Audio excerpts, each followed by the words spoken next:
Lesson 320. My Father gives all power unto me. Hi there. What if we could truly grasp that we are more powerful than we can ever imagine? But not in the way we've always thought about, which probably left us feeling disappointed, right?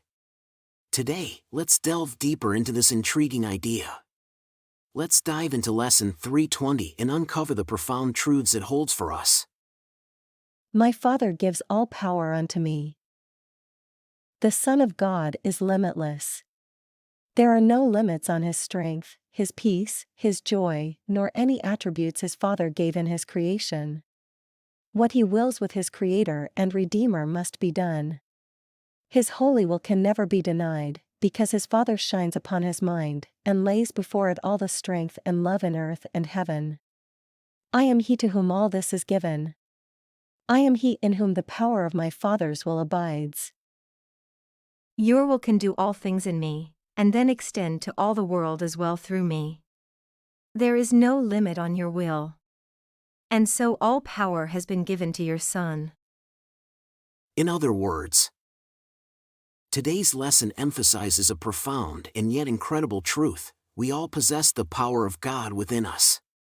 We are all unlimited in our strength, peace, joy, love, and all other qualities we typically attribute to God, our loving Father. However, it's crucial to understand that this power becomes effective when our conscious will aligns with the will of God. As we've stressed in our previous lessons, this divine will is in fact our true will. Lesson 74. There is no will but God's. Lesson 307. Conflicting wishes cannot be my will. However, the world we live in has trained us to think differently. We've been conditioned to see ourselves as small and insignificant mortal beings, powerless against the circumstances we encounter or the actions and intentions of others. And now, A Course in Miracles presents us with a contrasting view. It tells us that we are powerful beyond imagination, provided we align our will with the will of God. The key also lies in our identification. Lesson 97. I am spirit. We are not our bodies, we are spirit, the Son of God, an idea in the mind of God, and not separate from Him. Our purpose here is to remember this truth and to extend God's love into the world. God's will is to channel His love through us, through our actions, our example, and our lives. That's why all power is given unto us by God. My Father gives all power unto me. A helpful way to understand the concept of God granting us His unlimited power is to think of ourselves as mere channels. The power isn't really ours, is it? The power belongs to God, yet He entrusts all this power to us. We act as conduits, channeling His power and manifesting His will in the world through our daily actions and expressions of love. We might even perform miracles, but we are merely the conduits. The power is not our own. However, this idea may still seem overwhelming and unbelievable. That's because it's not just about intellectually adjusting our identification and aligning our will with God. This process also requires accepting the atonement, a correction of our perception.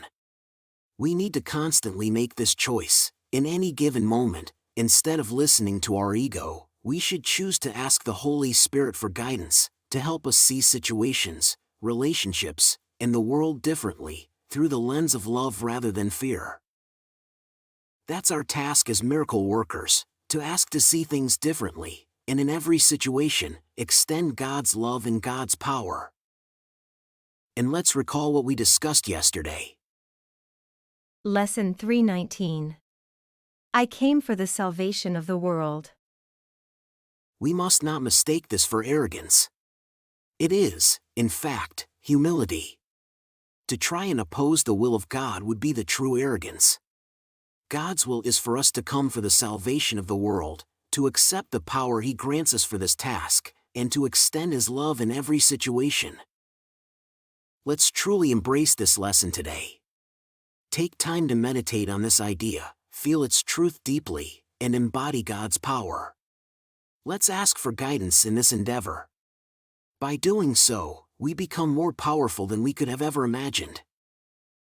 My Father gives all power unto me.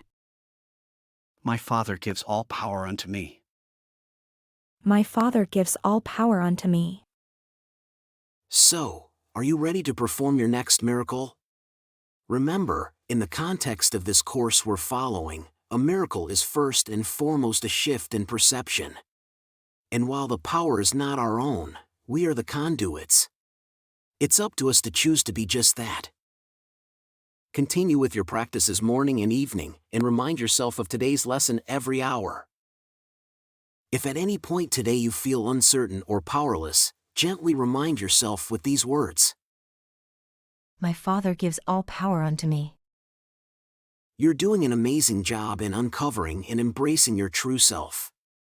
Keep up the great work. See you tomorrow for another powerful lesson, and the introduction to a new section of A Course in Miracles. One final note, today we've concluded the section titled, What is the Last Judgment? If you haven't seen the introduction to this section yet, or if you would like a refresher, just click on the video link that will pop up on your screen shortly.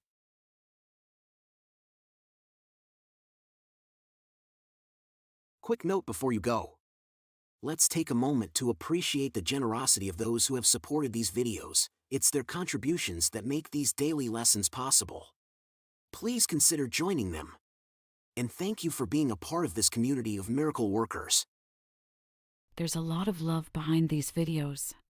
If you enjoyed what you watched, please give it a like and leave a comment. And don't forget to subscribe and hit the notification bell. We have a new lesson every day.